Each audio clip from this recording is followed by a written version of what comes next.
Hey, this is Ryan from cashflowinvestor.com.au, and this is a members video, now part of cashflowcore.com.au, which is where we're now keeping our membership site, which is our core fans, our core people who want to find positive cash flow property. And in this video, I'm going to show you the McLean method. Now, this is the method that I first used to begin finding positive cash flow properties all over Australia. It's a very effective method, and once you find your first positive cash flow property, it just gets easier and easier after that. So using this method will grow your confidence in finding positive cash flow property and will equip you to find properties, not just the ones that I show you, but to find properties all over Australia using this method and variations of this method. So, the McLean method, finding positive cash flow property. What are we going to cover in this video? Now, this video is a two-part series. So in the first video, I'm going to show you step 1 and step 2 of the McLean method, and I'm going to make that available to the public. But step 3 and step 4, I'm only going to show to the Cashflow Core members. So, step 1 is to find towns in Australia that suit our criteria. Step number 2, we need to determine the population of the town. So I'm going to show you exactly how to do that in this video. And in the next video, I'm going to show you step 3, finding the sales price, and step 4, determining the rental income and whether or not that property and that town is going to potentially deliver you a positive cash flow result. So welcome to the McLean method. Let's get straight into it. Okay, so we're going to do step 1 and step 2 together. So what you'll need to do is open your internet browser. I'm going to use Google Chrome. You can use whichever browser you want. Okay? Now, firstly, what we're going to do, step 1 was about finding the towns, and step 2 was about finding out the populations. So, firstly, step 1, what we're going to do is we're going to go to not Wikipedia, we're going to go to whereis.com.au. You can also use Google Maps, but I found that Whereis is a bit more simpler when using the McLean method, and that Google Maps shows less information, more pictures, it's a bit harder to use. So I use Whereis, which is a great tool, and let's just zoom in. We're going to look at New South Wales today, but you can do this in any state at all. Just zoomed into Sydney, and I'm going to zoom out a bit to get to New South Wales. Alright, so here we are. So this step is very important because what we need to do is we need to find some towns that we can research in more detail. Okay, so we've got New South Wales here. We can scroll around, as you can see. Now what I'm looking for are some of the towns in Australia that may have a higher rental yield than somewhere like Sydney, which doesn't always have, the best rental yields because the property prices are so high. So what I'm going to do is move out from Sydney and look for some of these landmark towns. You can see here there's Bathurst, there's Orange, there's Parkes, we've got Young, Cootamundra, Griffith, Mildura, all the way out here, Broken Hill. We've got this place called Nyngan. We've got Dubbo. So what we're going to do is pick a few of these towns, and we're going to look into them in more detail in this video.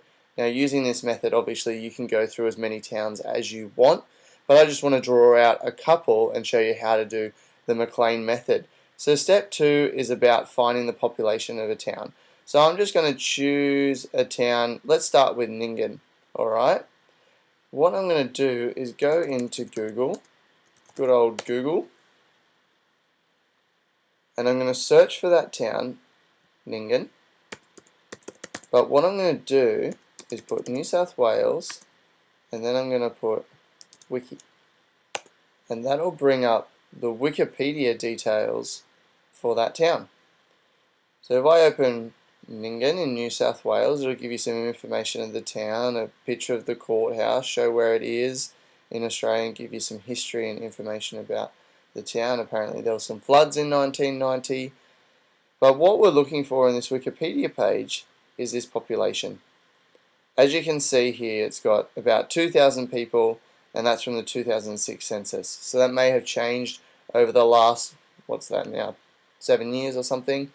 So what we would need to do is get more updated population details if we were to invest in this town. But I can see straight away 2,000. That's not something that I'm looking at investing in. What I want is a town that's going to be over or very close to 10,000 people. Because what I found is that when looking for lending, that towns that are over 10,000 people are much easier to get loans for, because you have a larger variety of lenders that you can access. So let's go back to our map. Let's choose another town. Let's look at Parks. Okay, Parks has the dish. Everyone knows about Parks. We can search up here for Parks in New South Wales, or we can use the same technique we used by going through Google. Again, it'll show you some information about the town. You can see where it is, and then, oh, I don't know what's happened. You can see here, population, booyah, 10,026. So it's over that 10,000 mark, and we can see if we hover over this little one, it says it's from the 2011 census quick stats. So I can see that that's more up to date than what the Nyngan one was. So over 10,000 people, that's great. I'm going to add Parks to my list. Now let's find another town. Okay, we can zoom in more and it'll show us even more.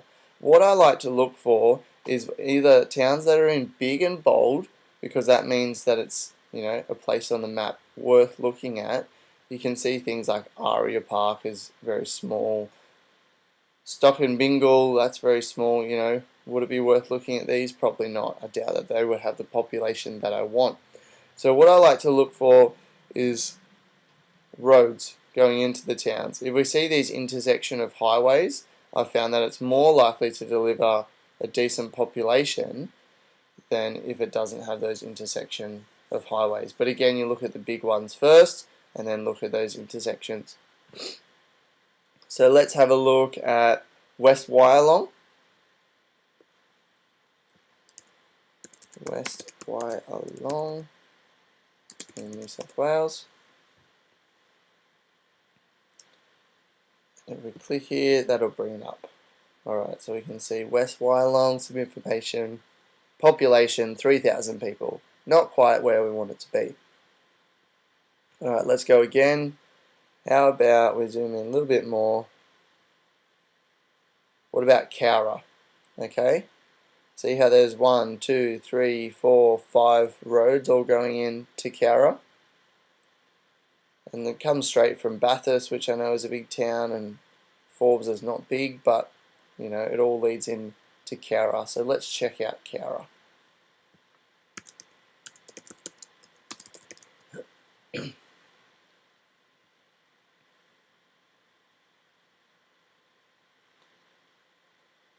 Cowra is a town in the Central West region. Here we go, Cowra in New South Wales. Population 10,002. So it just meets the criteria. So I'm going to add that as a town as well. Lastly, I'm going to check out Forbes, see what that's doing.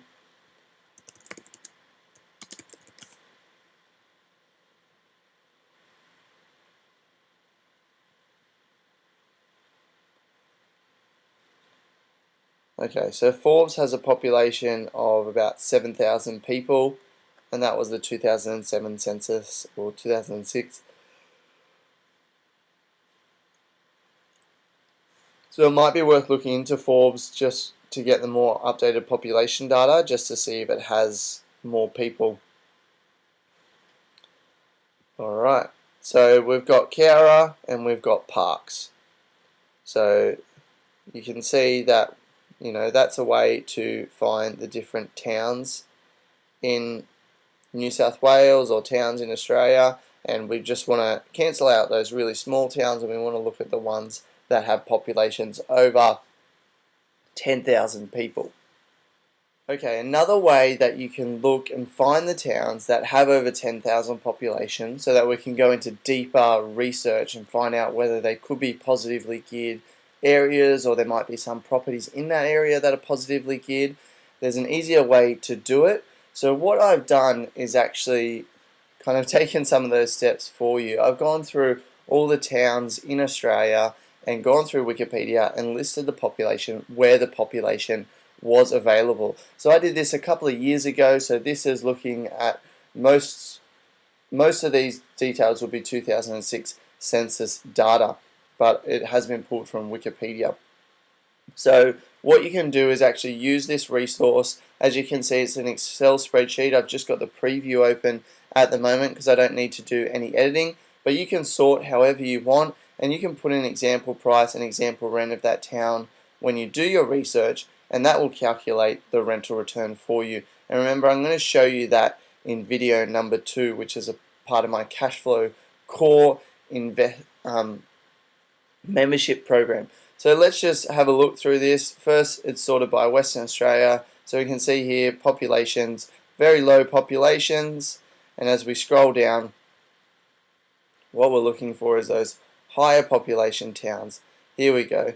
Esperance, Broome, Port Hedland, Cathara, Busselton, Albany, Kalgoorlie, Geraldton, Bunbury, Mandurah, and then obviously Perth is your big one. So that kind of shows you there's a few there that you might want to look at. You continue to scroll down. These ones I couldn't find populations for, so maybe they do have high populations, they're just not in Wikipedia, but more likely than not they just don't have many people living there, so it's not in Wikipedia. Alright, so now we go down to Victoria, and again you can see lots of small towns. Didn't realize how many people live in small towns. It's crazy. So we scroll down, scroll down, scroll down, getting there. 2,000, 3,000, 4,000. Okay, here we go.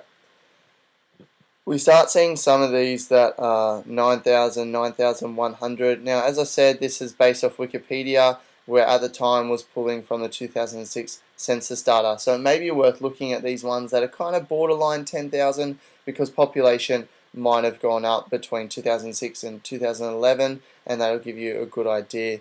As you scroll down, you can see some of the towns here, and basically this list just goes on and on through the different states. So you can see then we go into Tasmania, and then it'll go New South Wales and Queensland and things like that. So this is the suburbs profile Excel spreadsheet that you can actually download and store on your computer. And that's a part of the Cashflow Core membership site. Now I'm going to move on to video number 3, where we're going to look at, video number 2, where we're going to look at step 3 and step 4 of finding the properties and calculating the rental yields of the area and finding out whether or not that area is going to be positively geared or not. Again, you can find video number 2 in cashflowcore.com.au. That is my membership site. I've moved Cashflow Investor members over there, and we're growing on that. That Cashflow Core is I just focus on helping people find positive cash flow properties, and that is the main focus. We've got some extra tools and stuff in there, but really it's about how do we find those positive cash flow properties so that we can start investing. Alright, thanks guys.